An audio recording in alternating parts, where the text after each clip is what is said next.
Beer with your kid? No.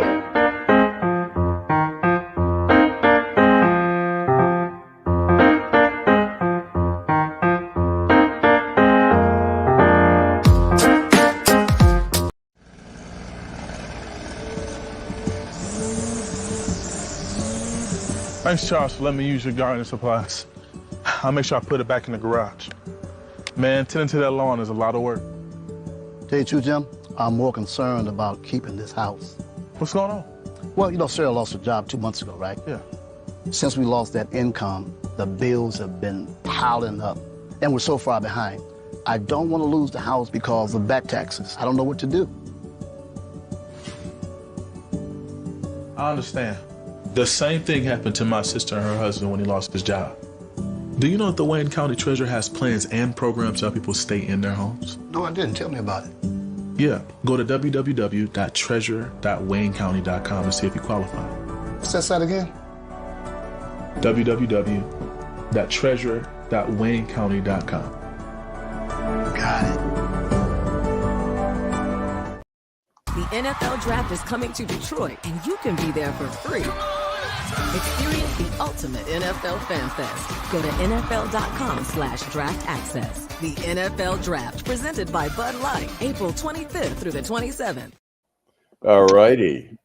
All right, two commercials to added start sponsor for the month. Yes, that's right. Good morning, everybody, and welcome to another episode of The Week That Was. My name is Saeed Khan, and yes, if we've got double the ads, we're going to have double the quality of the convo. You can definitely count on that. Not that the convo is ever qualitatively deficient on this show. Well, let's go around, and we have joining us today President of BME Consulting and former Director of the Wayne County Public Services Department, taking the center square, Beverly Watts. We have flanking her on both sides, two of the three lawyers that we need in order to stay out of copyright infringement and any number of other issues on the show, Bill Seikaly and Joel Sklar. We have labor and community activist Barb Ingalls, veteran journalist Nancy Derringer, and of course, co-founder of Deadline Detroit, Allan Lengel. And we promise that we will be done before the opening pitch at Tiger Stadium / Comerica Park today, because yes, for whatever reason. It just started snowing. Did you know that when the Toronto Blue Jays... No, not here. When the Toronto Blue Jays actually had their inaugural game, when the expansion happened back, I think in '76, it snowed demonstrably at Exhibition Stadium in Toronto. So yes, and I think Garth Org hit a home run or something for those. I don't know if yes, isn't that a great name? Oh, it's a great name, eh? Oh yeah, all right. So was a Cruz. Those were great names.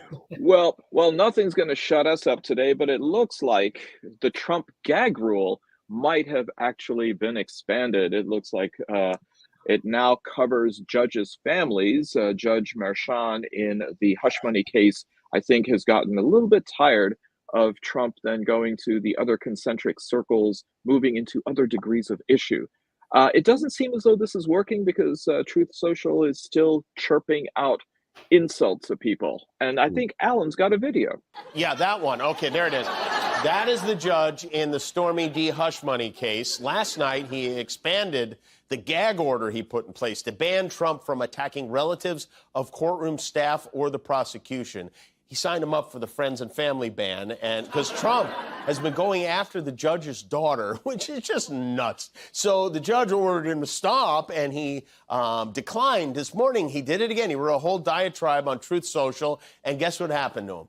Nothing. Nothing happened again. Are laws real? Because I've been stupidly following them my whole life now, and that's exactly my point. Is there the likelihood, and I'd like to ask the two lawyers here, is there a likelihood that a judge will actually enforce this and hold him in contempt? No, a judge may. It's hard to do with Trump. I'm not sure exactly if the judge, if anything that the court does will stop Trump because he's a sociopath and doesn't recognize any boundaries or limitations. We've never had a situation like this. Just the reality of it, of someone being so blatant in their threats and their admonitions, to court staff. I don't know what the judge is going to do as far as do you put him in jail, do you home arrest? I don't know what you do, but this is realistically, you can't put him in jail. You can't put him in jail. You can put him in house arrest, but the fact of the matter is he's entitled to Social Security, Secret Service. Those guys. And you're not going to house a bunch of Secret Service agents. He could put him on a house arrest, but I think it'd be foolish to do that. I think there's only one thing that matters to Trump, and that's money. It's the only thing that matters to him. And the judge has a clear choice, could hold him in contempt and can fine him, and it can be a continuous fine. And he could require that a couple $1 million bond be posted for every time that he violates it. It's interesting. I think he has violated it. They haven't talked much about this, but apparently after the order was issued, he retweeted a comment about the judge's daughter. And I think that is a clear violation. And, it's snowing out here too. Don't say it. It is, I'm going to turn away from the window. I think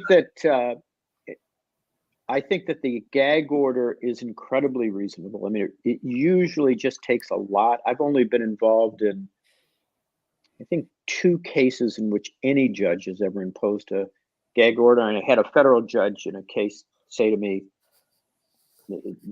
and to the other side, there better not be anything in the press that would make me even think about issuing a gag order.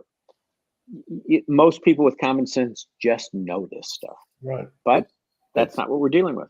I mean, when you're talking about, I mean, as you say, has to be a lot of money every time. I mean, if he gets fined every time he does it, it is significant to him, not what we would think. Like when I was at the Washington Post, they were talking about, the judge was talking about if we didn't disclose our sources in the anthrax case, they were going to fine us $1,000 a day, and the Post wasn't going to be able to pay for it. For me, $1,000 a day is a lot.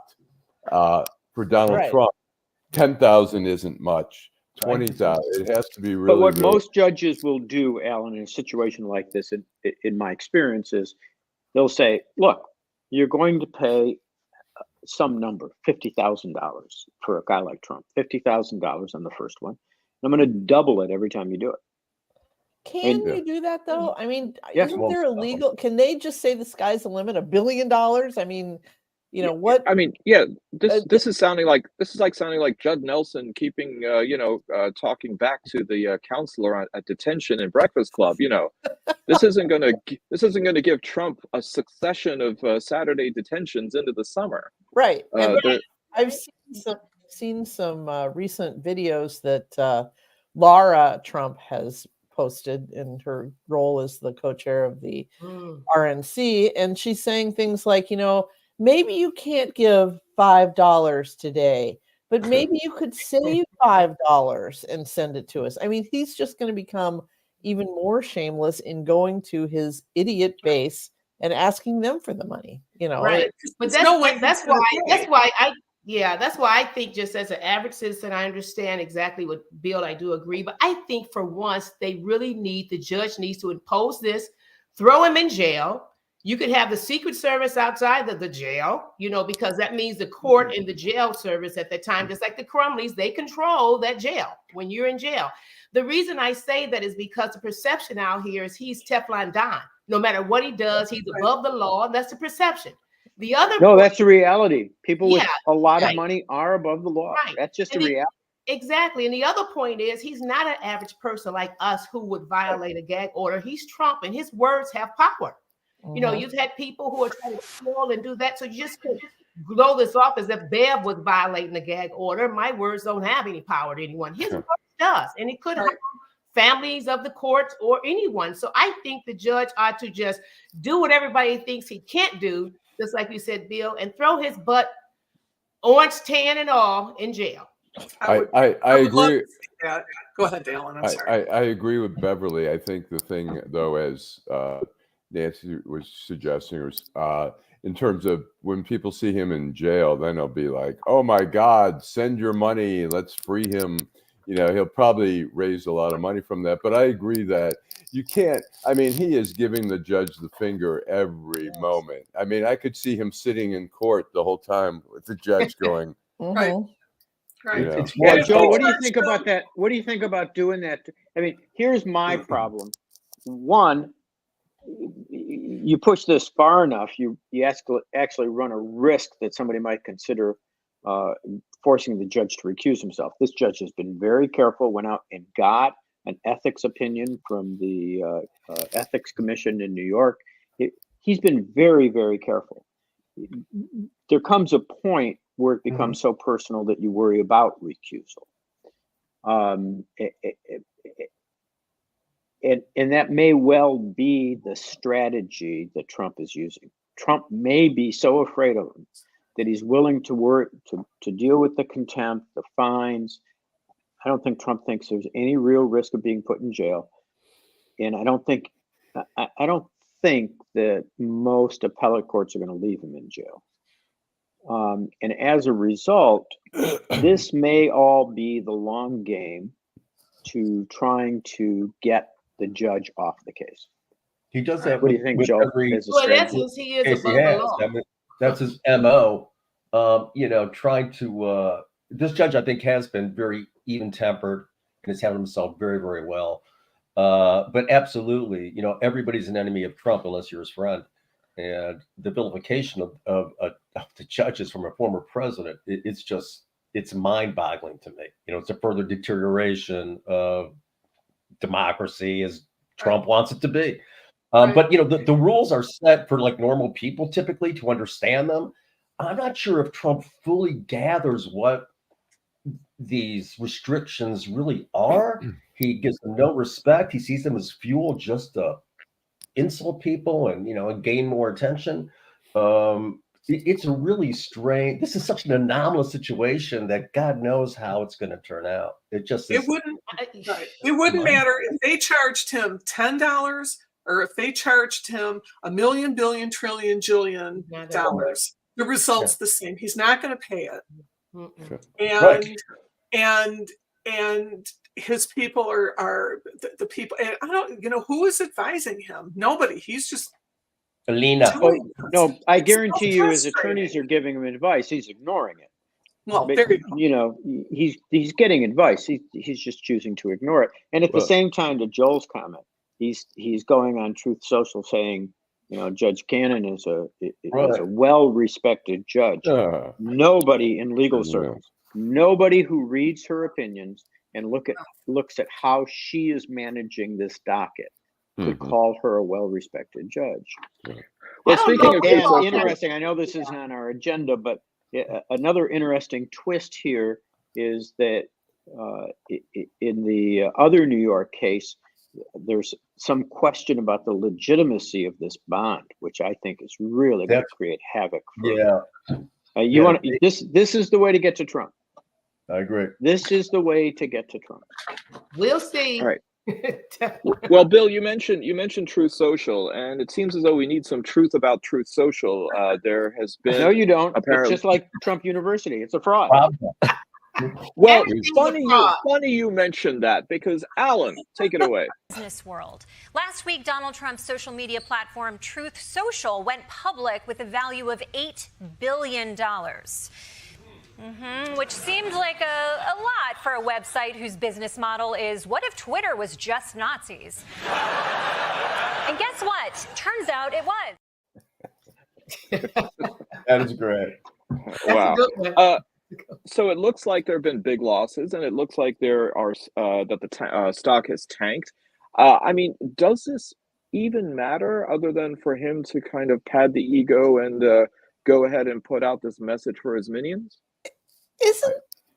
I'm dumb about business. This is why I have a financial advisor and I don't choose my own stocks and everything.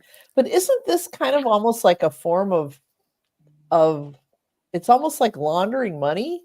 If you invest heavily in Truth Social, aren't you essentially backing Trump personally? Well, there's certainly an argument to be made there, but I'm glad, because I feared I was being incoherent. Go ahead. Well, it's the only thing propping up the stock.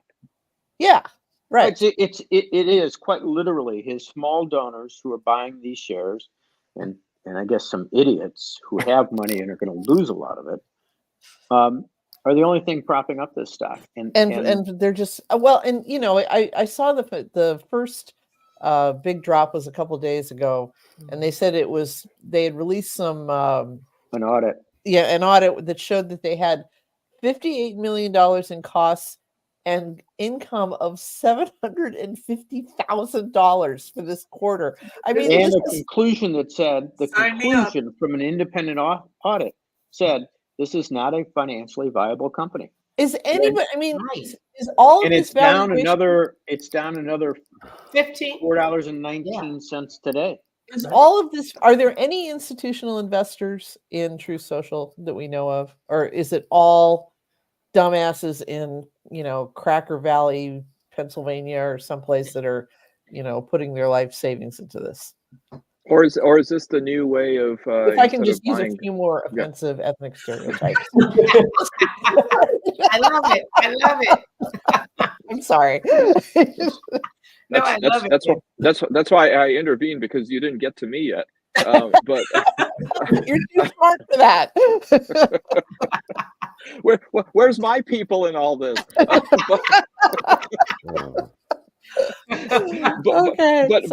I mean, this was the case, right? That I mean, before, particularly foreign investors were putting money into golf courses and apartments in Trump Plaza. I mean, this might be the new real estate ventures that are happening.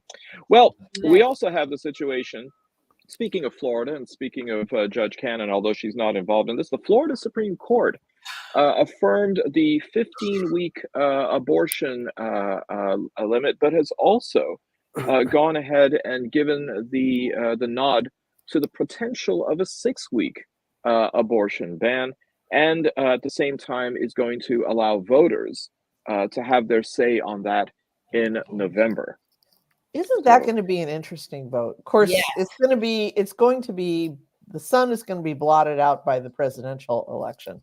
But I'm really that's actually Monday, Nancy. Someday that evil is going to take over the United States, according to Marjorie Taylor Greene. Okay. But I'm going to be really interested to see how the people, because what's his face? DeSantis has run Florida and run the legislature like a mob boss now for some time, and a John Engler. Yeah, a John Engler. And so it'll be really interesting to see how many actual voters in Florida, are willing to go along with this. Of course, Florida's full of old women past childbearing age, so maybe they don't care anymore. But those of us who live in at least partially in the illegal abortions only era. I mean, I have heard, I was just a teenager, but I have heard many, many stories from women older than me about how what they had to do to terminate, very difficult pregnancies. It was ugly. Those old women also are grandmothers. Great grandmothers. And I have to tell you, all 6 states in which this has come up overwhelmingly passed. Yeah, I know. Now you need 60% in Florida to pass it. So far it's been in the 58. It wasn't Kansas. I mean, Kansas is not a place where you imagine, a lot of pro-choice women live. But boy, they kicked that ass. But hopefully, a lot of the new residents Florida has received since the pandemic, people migrated down there. So hopefully, those numbers will help push it. Well, it seems as though DeSantis is already planning for its defeat, because he has gone on record saying that abortion and marijuana amendments may be too radical to pass. Oh. So let's stay tuned. Come to Michigan. I think the Democrats abortions you could ever want. Right. We smile. We say hello. We give directions. I would think the Democrats are jumping for joy in 2 aspects of one, the abortion vote coming up in November, but also recreational marijuana. Yes. And so that's like the daily double right there for the Democrats. Well, and then old people in people in Florida might actually prefer a little bit of the icky. I hear the villages. The villages. They love their gummies. Is a hotbed of wife swapping and smoking UTIs. weed while tooling around on your golf cart. So I mean, part of me kind of like wants to check this place out, but are also not. It's Well, the capital of the United States of America. So, it sounds like and also geriatric STDs. Yeah, that's the other thing. It's like, I don't want to Actually, Nancy, you need to come in. You need to become a little more politically appropriate. It's now called husband swapping. Oh, okay, sorry. Well, Barb, I gotta go. I gotta go to Miami next month to go to a wedding, and like the list of places that I've been told to avoid, like certain barrios and all, also include nursing homes. So, yeah.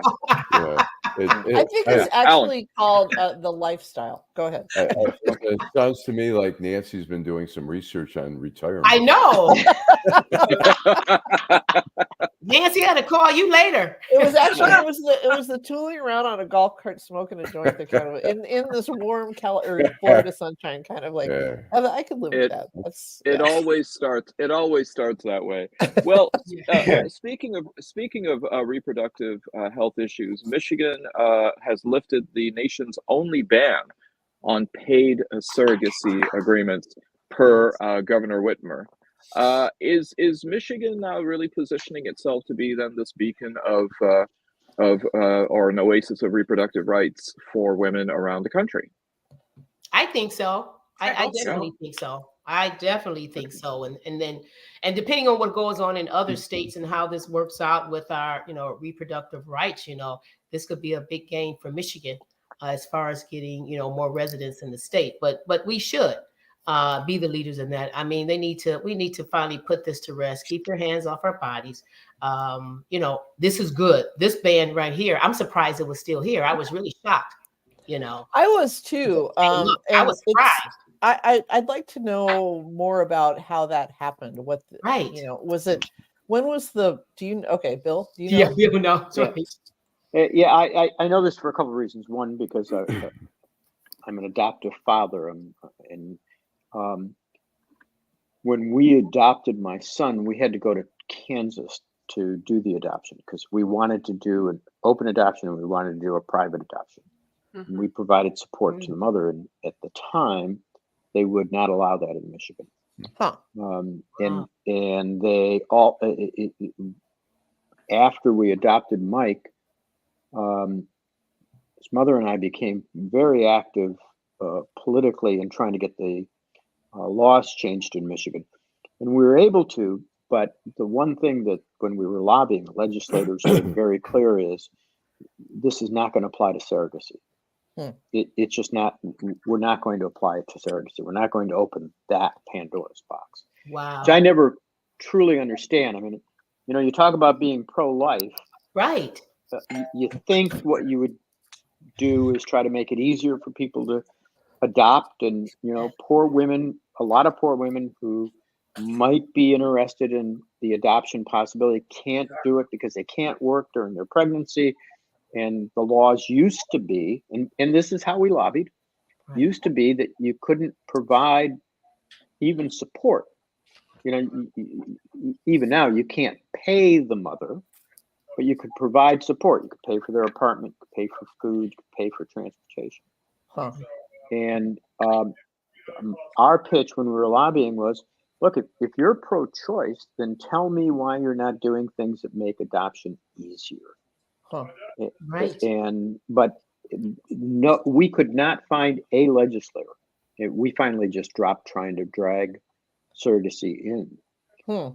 This was on the radar. It's very common now. I mean, I know 2 or 3 couples that had children through surrogacy. There was a Dearborn attorney by the name of Keene, Noel Keene. Was it Noel Gage or Keene? No, Keene, not Gage. Noel Keene. And he probably did more surrogacies nationally than anybody else.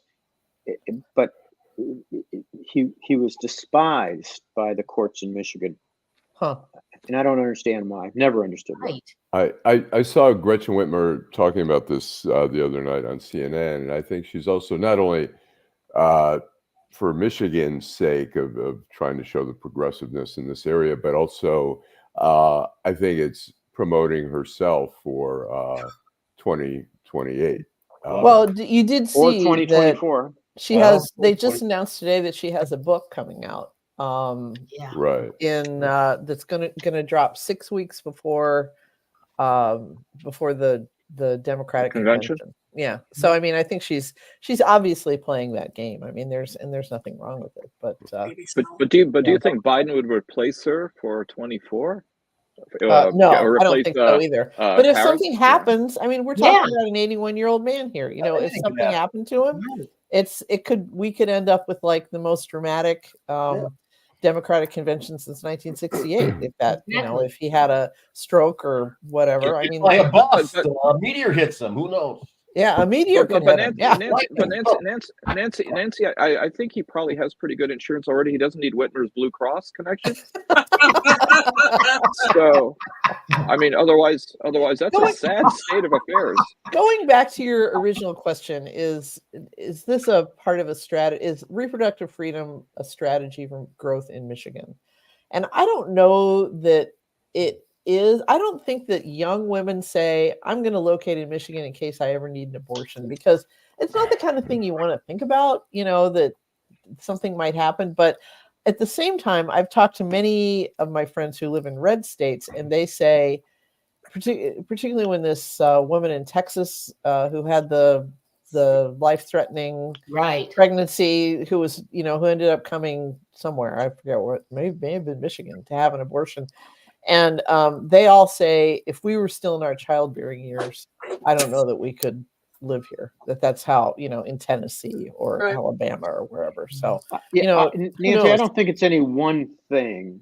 No, I think the first thing is, can I think that there's a cumulative effect. Yeah. I mean, I know people who went down during economic downturns to Texas. Yeah.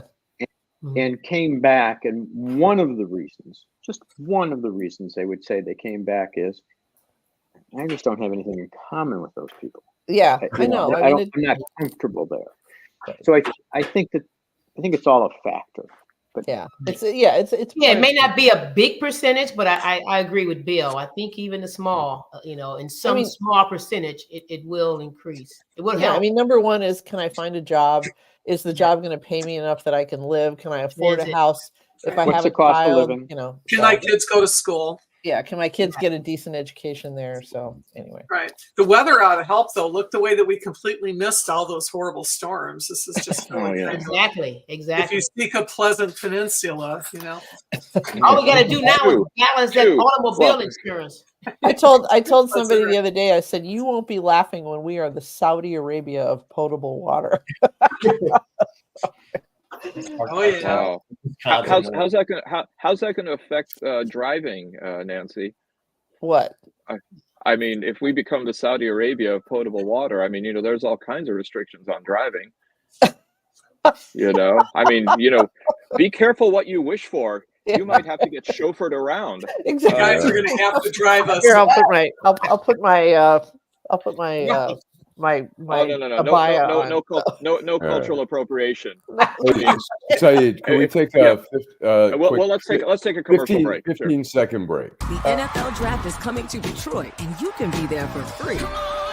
Experience the ultimate NFL fan fest. Go to NFL.com/draft access. The NFL Draft, presented by Bud Light, April 25th through the 27th. I bristle at the idea, Nancy, that you could become the Rachel Dolezal of the Arab world. I'm trying to save you from that. But on a more serious note regarding the Middle East, on Monday, a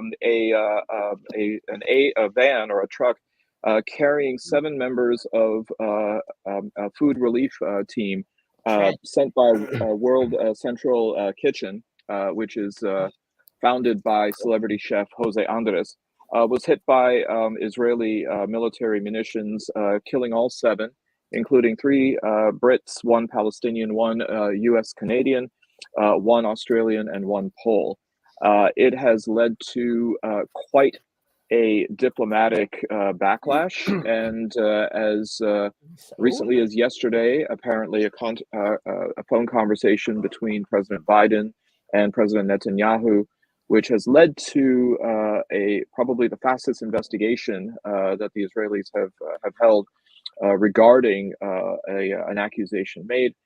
They have terminated 2 senior Army commanders, claiming that this was in violation of Army protocols and accepted procedures, and have agreed to open 3 crossings into Gaza for more aid to come in.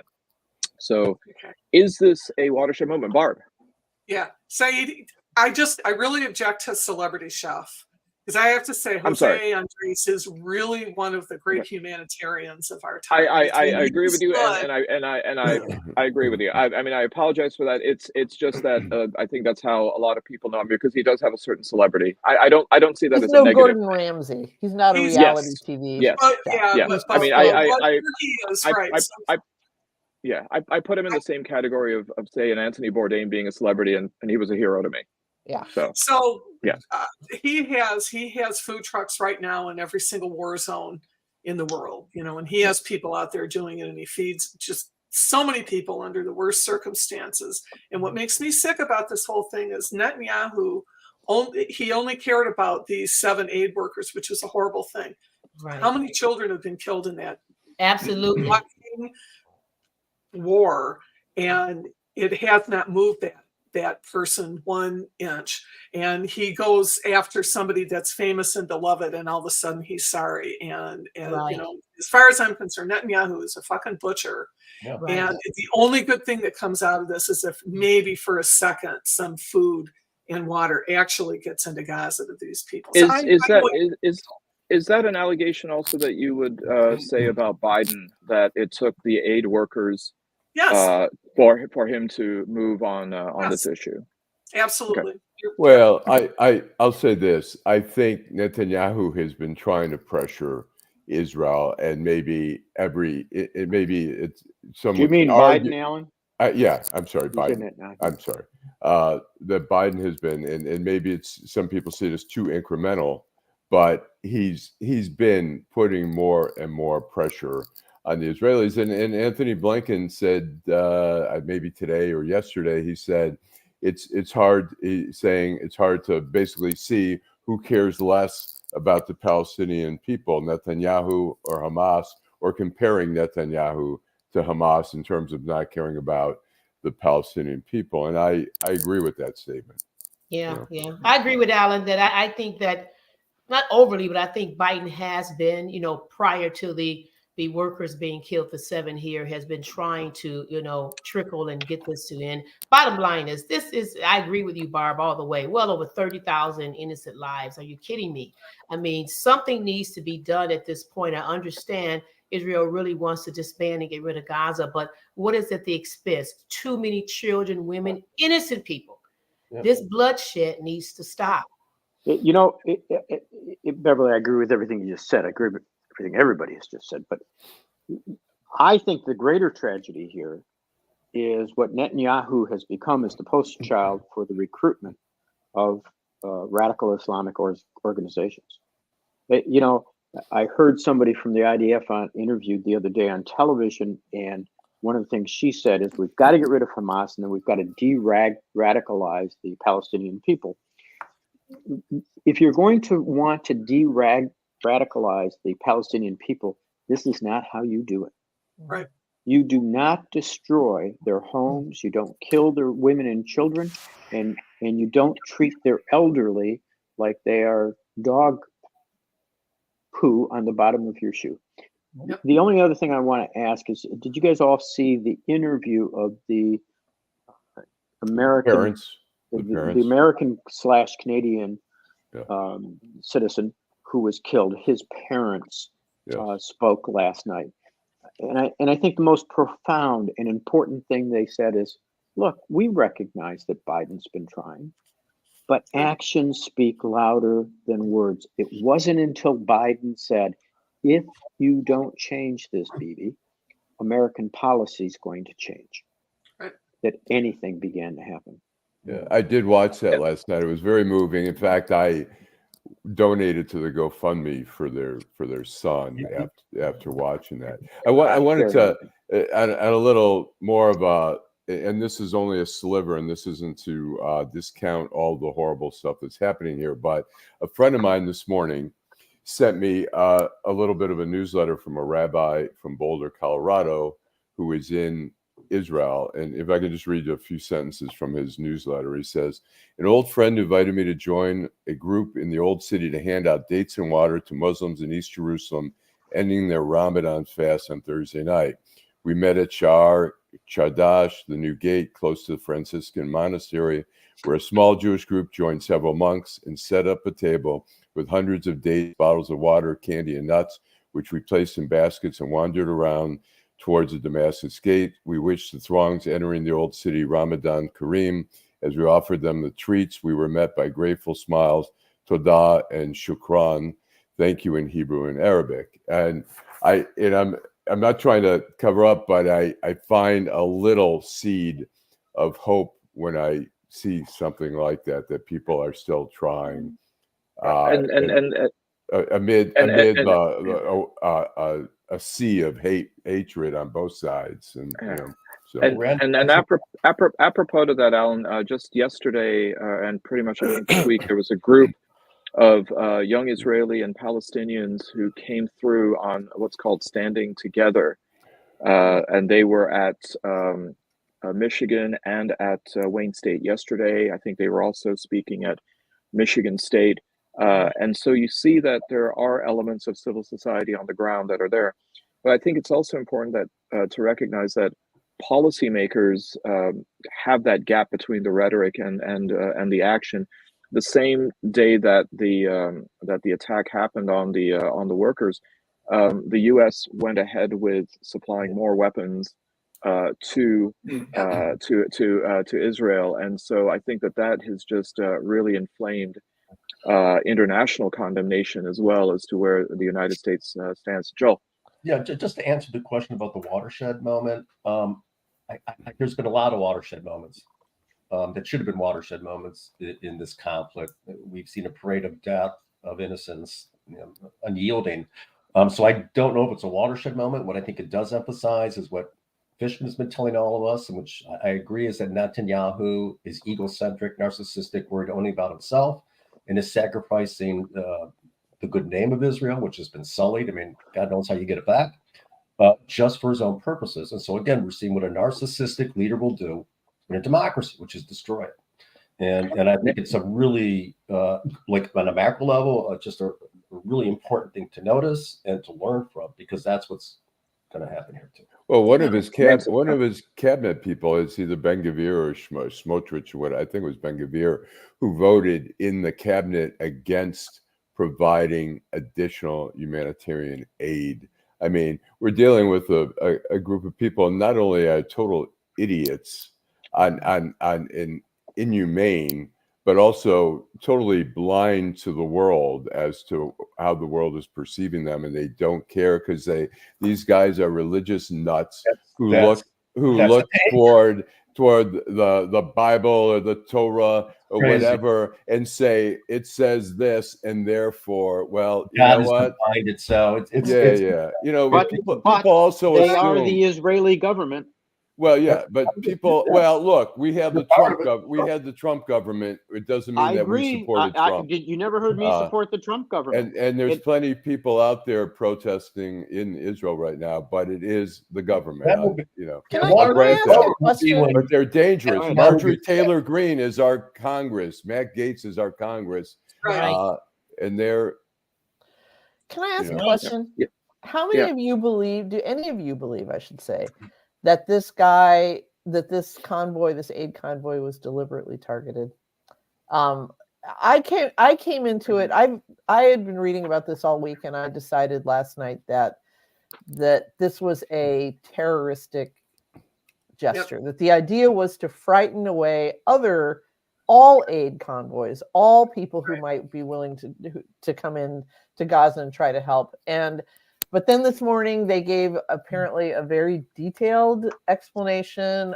It was a fog of war thing. It happened at night. It was a drone. Somebody fucked up. Somebody else fucked up. The A1. But it's hard for me to believe, given that they told them they were going to be in the area. Yeah. Their convoy was well marked.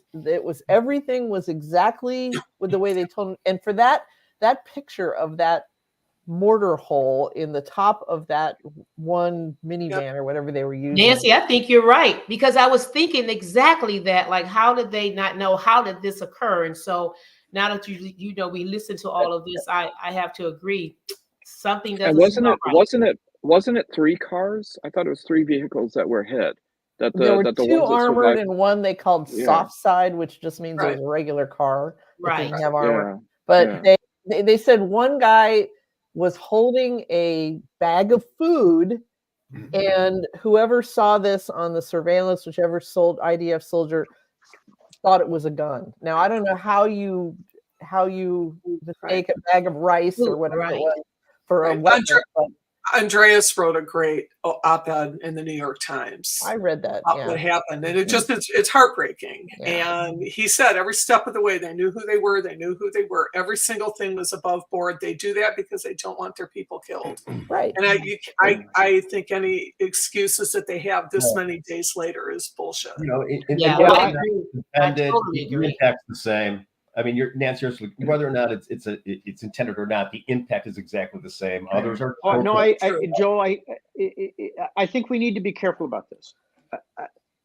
I think it is different if they intended it. I do. I agree with you, but the impact's going to be the same no matter what, whether it's intentional or not. It's going to have the same impact. Yeah, it's going to achieve the objective that Nancy's identified. To respond to Nancy directly. It would be an amazing coincidence for all these things to be true at the same time. Right. They did everything they can to keep food and water out of Gaza. That's true. They did everything they could to prevent aid from coming in. And then Then they start hitting the aid convoys. They have killed more aid workers in Gaza than in any other war zone in recent time. Yeah. In such a short period of time, it's too many coincidences. I think it was intentional. And look, remember where they were. They were on a road near the sea with virtually no one else on it. This is why I cannot believe this was a coincidence or bad luck. I think I'm not going to say whether it's I haven't read or seen enough to say for sure that it was intentional, but whatever it was 100% irresponsible, and at minimum, and it's horrific. Well, but if you say it was irresponsible, then you get off the hook by firing a few No. people. I'm not saying that it's not intentional, but I haven't seen. I myself have not read. If there's material out there that says there's evidence of that, then so be it. But I'm just saying. Well, that's right. We can say, yeah, there's a chance. Look, they killed the 3 hostages. But that's another piece of that evidence. They were raising their hands, speaking in Hebrew. They were saying, and they shot all 3 of them dead. I mean, how horrific. They've done, I mean, there's a lot of horrific things that have happened in this. But that's my point, is that it is clear to me, given all of the evidence, what Allan talked about, what happened with the IDF has been let loose. Yeah. And in time of war, it is not uncommon for soldiers when they're given a wink and a nod by their commanders to do things like this. So I mean, there's a couple things, right? I mean, to quote from Oscar Wilde, I mean, if it happens once, it's irresponsible. If it happens twice, it's reckless. And if it happens 3 times, does that make it a war crime? I mean, in this case, we have, it seems like there's quite a bit of evidence that at the very least, the image of the IDF as being disciplined and structured, and sometimes the word is even used as moral, might be shattered irreversibly. And along with the aid workers in the triple digits, there's also now triple digits of journalists that have been killed, and it seems that some of them have been targeted. And yet at the same time, the Israeli parliament has passed legislation to potentially shut down Al Jazeera's reporting, claiming that any reportage which would be a quote-unquote national security risk would then be banned. And Al Jazeera has actually been providing a lot of the evidence and the analysis that has really been in contravention to the Israeli position. That's so interesting to me that the Israelis are not seeing any of this on their local news. This is being seen all over the world, but not in Israel, which is or on Fox News.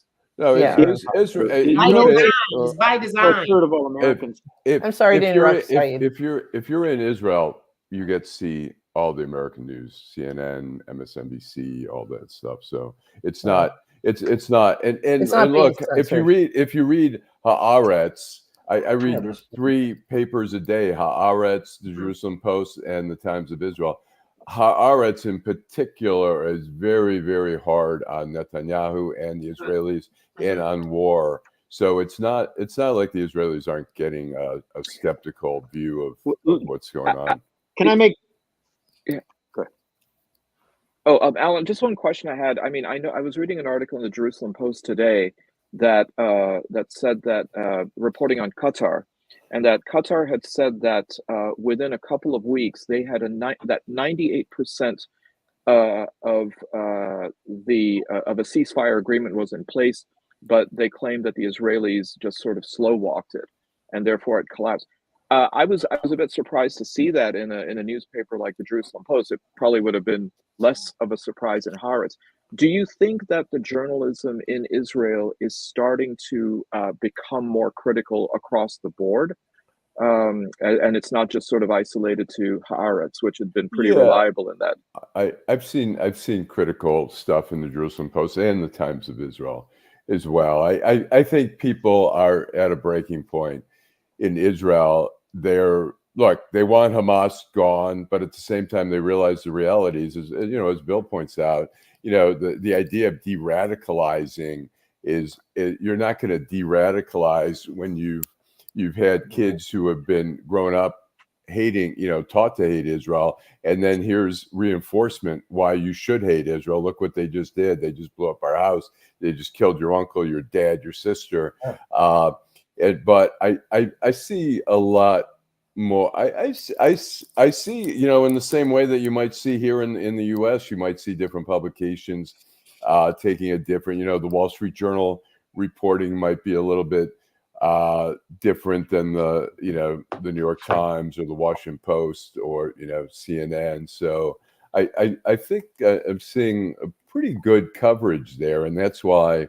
I mean, I read those, and I read the New York Times and the Washington Post, and so together, I think you get a pretty good picture. And I don't know, I see NPR. NPR has people on the ground there in Gaza who are really giving a very graphic detail of what's going on there. So I think the world is seeing, and I think the Israelis are not blind. It's not like they're only seeing their happy channel where everything's good. Okay. So, I'd like to make 2 points. One, I do find this thing about Al Jazeera to be very interesting, because Al Jazeera, pretty reputable news source, and the IDF and the Israeli government has provided spokespeople to talk to Al Jazeera, and for them to now declare that they are somehow a terrorist or propaganda piece, that seems ironic to me. The second thing I wanted to point out is that I have an opponent on a case who was traveling to Israel last week, and we still had to communicate about this case. Interestingly, she was going to Haifa. She has no idea of my ethnic background. And I kept on saying, on my communications to her, be safe. And she finally sent a note back saying, "What are you talking about? Life." No. Wow. Her son is an Israeli citizen. And she said, "What are you talking about? You know, we're kicking their ass in Gaza. Things are fine in Israel." Huh. Wow. Okay. That's yeah. That's not as typical. I do have something to say about. It's always sunny in Philadelphia, Bill. So. I think you're right. My daughter lives there. You're right. It is. I want to say something about Al Jazeera. When Al Jazeera had a base here in the U.S., I was always a little bit skeptical, but I thought their coverage, they did some really good stuff. Since they pulled out, I think their stuff has been not always reliable. I've seen some of the coverage where it's been, I think, questionable, but I think they try to do a good job. But I think they're also, you know, they're supported by Qatar, and so but I'm against Israel. I mean, Israel wants to present itself as a democracy, to kick out a media outlet that they don't like. You know, there's some talk that some people say, oh, some of we're broadcasting where bombings were to show people where they should have bombed and where they missed and stuff like that. But I don't buy that. I think it's a democracy. You've got to act like a democracy and not do that kind of stuff. So. Well, one person who really seemed to champion the notions of democracy and freedom was John Sinclair, native son to the Metro Detroit area, who passed away a few days ago at the age of 82. I think, Alan, you've got a video. Revolution is always possible. I mean, it's a matter of people organizing and overthrowing the government. But there's no doing it without struggle and organization and effort and discipline. That's the noise of revolution. We need to point out that's New Orleans, not Detroit. So yeah, that's New Orleans. Yeah. a man who could bring the MC5 and John Lennon into concordance was John Sinclair. Reflections. I know some of you might have met him or knew him. He was, you know, I was talking to if you want to read the definitive John Sinclair obituary, you got to go to the Free Press. The news kind of dropped the ball. They didn't.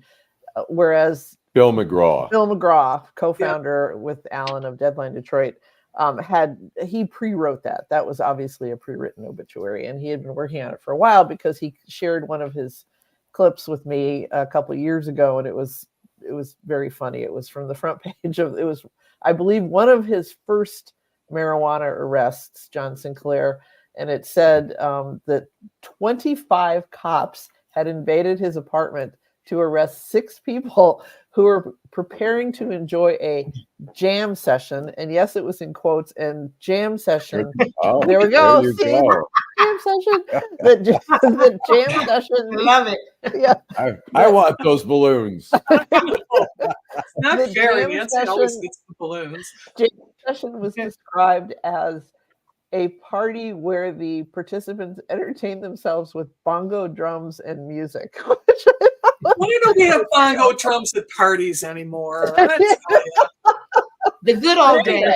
And Nancy at the Free John Sinclair rally, wasn't Yoko playing a bongo? She was playing a bongo, exactly. Yeah. So clearly, anyway, Bill's obit is fantastic, and I think he captures something that a lot of others did not, which is that he was a very funny guy, and there was an underlying layer of humor in all of his activities. You know, the White Panthers, you know, everything. There was, I mean, I think he could come across in some by some writers, if you just looked at the details, as some kind of like, you know, revolutionary scold, and he really wasn't. He was a funny guy, and I didn't know him, but I did talk to him at a press conference in 2019. I looked up the story I wrote for Deadline, where Matt Abel, who's the cannabis lawyer on Jefferson, was filing a suit with John as the lead plaintiff to try to get cannabis taken off of Schedule 1. as because it remains a federally, which is still on Schedule 1. But the idea was that we wanted to take say that it does have medical uses, et cetera. You can do research on it then if it's off Schedule 1. Schedule 1 is essentially for drugs that are just all abuse. And I remember talking to him, and I said at one point, why are you doing this? What do you hope to gain? You won. This was like a few weeks after full legalization in Michigan. It's like, you won this war, celebrate. And first of all, he went off on this very funny rant about how there had been a story in the Detroit News that day expressing, where police were expressing concern about their drug sniffing dogs. And what were what was going to happen to those canine Fidos that are, that sniff weed on? And he's like, they're in their boo-hoo and crybaby stories about their dogs. They're fucking dogs. It's really funny.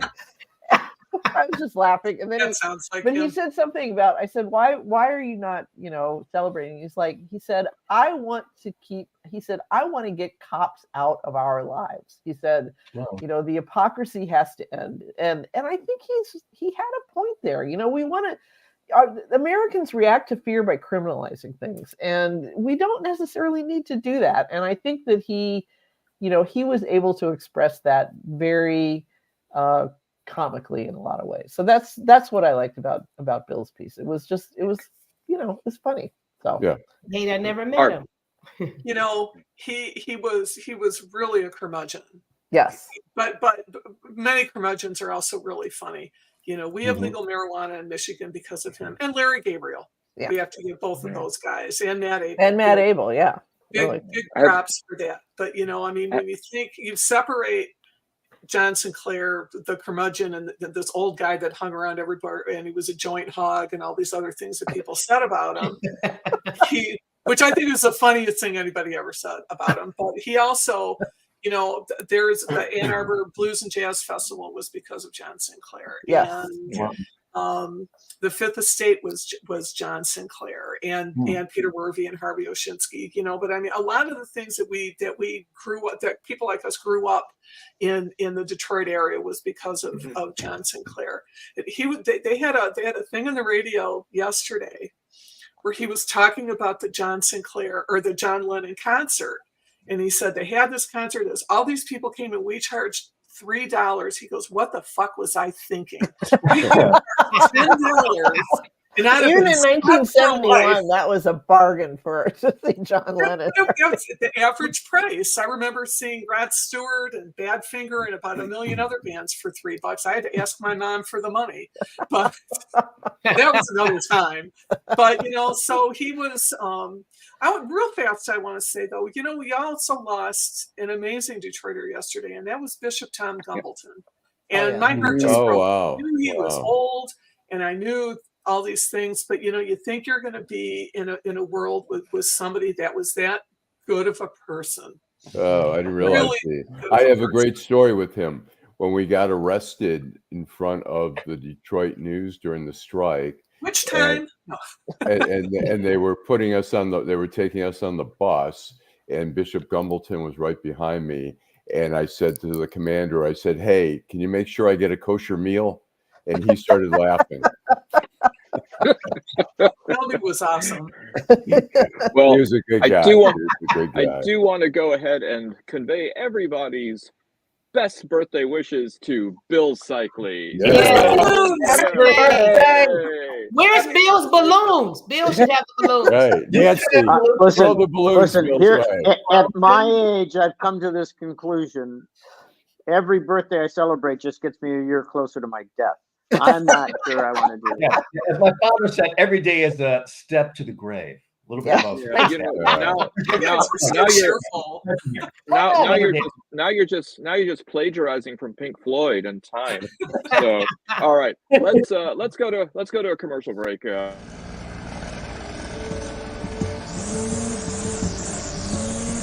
Thanks, Charles, for letting me use your garden supplies. I'll make sure I put it back in the garage. Man, tending to that lawn is a lot of work. Tell you the truth, Jim, I'm more concerned about keeping this house. What's going on? Well, Sarah lost her job 2 months ago, right? Yeah. Since we lost that income, the bills have been piling up, and we're so far behind. I don't want to lose the house because of back taxes. I don't know what to do. I understand. The same thing happened to my sister and her husband when he lost his job. Do you know that the Wayne County Treasurer has plans and programs to help people stay in their homes? No, I didn't. Tell me about it. Yeah, go to www.treasure.waynecounty.com to see if you qualify. What's that site again? www.treasure.waynecounty.com. Got it. All righty. Are we ready? All right. We are ready for our last segment. Downtown Detroit, Robert Wells, Schmuck of the Week. I am guessing there is a plethora of them today. So, Barb, why don't we start it off with you? Oh, Tim Wahlberg, who yeah. represents Hillsdale County, Jackson. I mean, that whole area on the Midwest side of the state. I think it's the 7th district. Thought that the way to settle the situation in Gaza was to act like it was Hiroshima and Nagasaki. He said it out loud, and it's on tape in front of people. And then he went, "Well, I meant it as a metaphor." Well, Hiroshima and Nagasaki is a metaphor for nuclear annihilation. Yeah. There's no other way to get around it. And, you know, that's one of the poorest spots in the state of Michigan. That is a poverty-stricken, yet bright red. They keep electing that guy. So Tim Wahlberg and the people that vote for him are my schmucks of the week. And that it doesn't even come close to a feeling how I feel about that man. So actually, Hiroshima and Nagasaki aren't a metaphor. They actually happen. Godzilla is a metaphor for nuclear war. Yeah. So just to clarify that. Okay, Bill. Yeah, Bibi Netanyahu is mine. If I did not know better, if I did not believe that this was an impossibility, he seems to have become the consultant for the Islamic jihadist, because no one has done more to empower them than Bibi Netanyahu. Everything he has done, he seems to be geared toward expanding the war, preventing peace, and killing more people. The bombing of the Iranian consulate in Syria, his desire to spread the war into the West Bank to go after Hezbollah, is terrifying. I mean, if he had been hired to recruit for the Islamic right, he could not be doing better work. I've got to believe he's getting a kickback. Now, I know that, you know, seriousness, he's doing this to stay in power, but it is terrifying what he is doing to this country, what he's doing to the Israeli people, and worse, what he's doing to the Jewish people, because this is not soon to be forgotten, unfortunately. All right. Beverly. Okay, I have. I'm sorry. Could I say, Beverly? Can I interrupt you for 1 second? Yes. Thank you to the comments and stuff, and thank you to all of you for the happy birthday wishes. Absolutely. We got to make sure you get your balloons, though. Okay. Right. Nancy, make it happen, please. Well, go ahead. Real quickly, this person's probably going to be on and off, you know, schmuck for me for the up until November. Of course, it's Trump and his visit to Grand Rapids this week. You know, of course, you know, he's going to throw his rhetoric, but it's really surprising. And I don't think anything can surprise me about him. But he's up there now. He's concerned about all the crime in America, you know, even though he cut the budget when he was president. But to really now try to use the rhetoric to blame illegal immigrants of the high crime in America, you know, and then to really victimize poor Rudy Garcias, who was tragically, you know, killed through domestic violence, you know, to victimize her family again and that community with that rhetoric. And I thought I read somewhere that I don't even think he reached out to her family prior to him getting up there and victimizing her again. So he's my schmuck of the week, and he's probably going to stay on there long after 2024. All right. Joel. Okay. My thing, I'm going to go with Trump as well, but more for those who support him and invested in his company, Truth, thing he's doing. Everything he's done has failed. It goes in the same line as the golden sneakers, the card where he was Mr. Macho. This guy is a fucking con man salesman who will take any opportunity, no matter how tragic or awful, to cop a dime. And he disgusts me, but the people that have faith in him and treat him like a deity, those are fucking schmucks. And until that spell breaks, they're going to stay fucking schmucks. Yep. That's Joel. I believe that there's a requirement when you refer to Truth Social that you force your tongue into the side of your mouth or look away. In shame. Absolutely. Yeah, right. And the Bible tells. Yes, I love it. That was a good one too. Yeah, that was a good one. Okay, mine is kind of related, and I just want to say real briefly that the reason I was waving my hands around like that, for some reason I looked up how you make the balloons fall, and I think it has something to do with the hand gestures that you use, but I can't remember. So I was trying to kind of make it. Maybe we all do it at the same time. All get balloons. Anyway. Please make it balloon. Anyway, I got to look this up again. Anyway, mine is James Tignanelli, who is the president of the Police Officers Association of Michigan, which turned out in Grand Rapids to stand behind the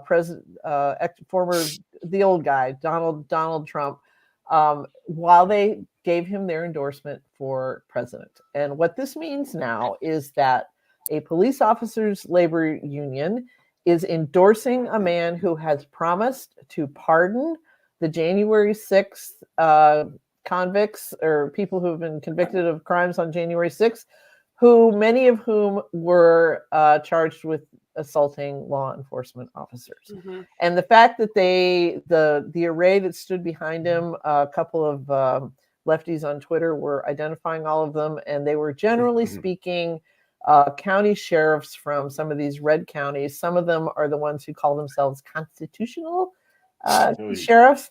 And I just find that so offensive that police would back a man who says he's going to pardon assailants of police. It just makes me ill.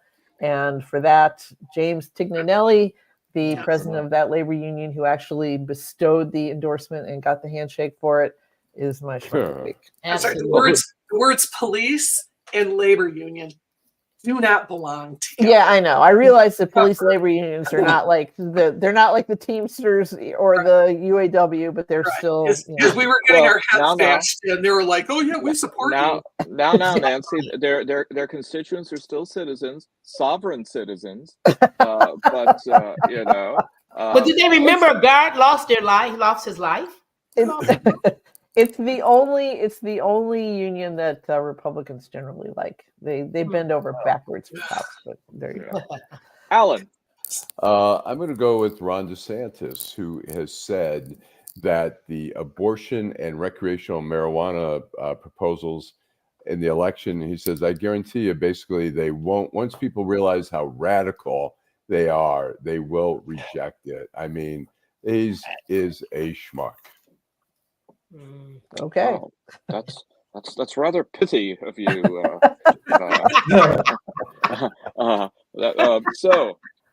My schmuck of the week is InfoWars host and high priest of the Church of Conspiracy Theories, Alex Jones, who has a theory for the upcoming solar eclipse this Monday that apparently the U.S. government is using the eclipse as an opportunity to practice enacting martial law, which they will allegedly do so if former President Trump wins the 2024 election. Now, eclipses actually happen more frequently than we think, and not just the lunar varieties, which happen even more frequently. This one just happens to be going over a path that includes the Ohio line. But somehow or the other, that has now become essentialized to freak out both Alex Jones as well as some other Christians who see this heralding the second coming, which never did after Y2K. But the idea that the sun god is eating the sun. Run hard. Sorry, go ahead. And And the fact that this is going to bring out the army while we're all standing there watching the sunglasses, while I'm sure they are all staring directly at it for Trump, should make for a very interesting situation. Plus, I think it's also the final four for men's basketball. So if you still have your retinas intact, and if martial law hasn't been imposed, watch the basketball game. So you can buy those glasses on Amazon. I saw yesterday. I looked up. We have ours. You're free at your public libraries. Yeah, we have ours. Oh, really?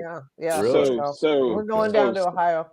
Soros is selling those. It's just a Soros. Yeah, it is. That's all part of the conspiracy. Exactly. You know, he's selling all the stuff to get some supplements here. Yeah, I don't know. All right. Well, listen. Thank you for being on for another episode of the week that was. I do want to make one comment, if I will. That also, if you could please keep in mind that we will be having a bit of a closure on Sunday night, the very last episode in its series run of Curb Your Enthusiasm. Shonda. Yes. So please don't let that cultural moment pass you by. I did watch an interview with Larry David on Morning Joe where he said, "I'm not that guy." He goes, "That guy on the show, he's my hero. He speaks up. He confronts people. He goes, I wish I was that guy." So. a bit of Larry envy going on. Yes. Anyways, thank you, Beverly Watts. Thank you, Bill Seikaly. Thank you, Joel Sklar. Thank you, Barb Ingalls. Thank you, Nancy Derringer. And thank you, and with the last word always, Allan Lengel. Drive home safely. Go Tigers! Go Tigers! Go Tigers! Everybody. Yes.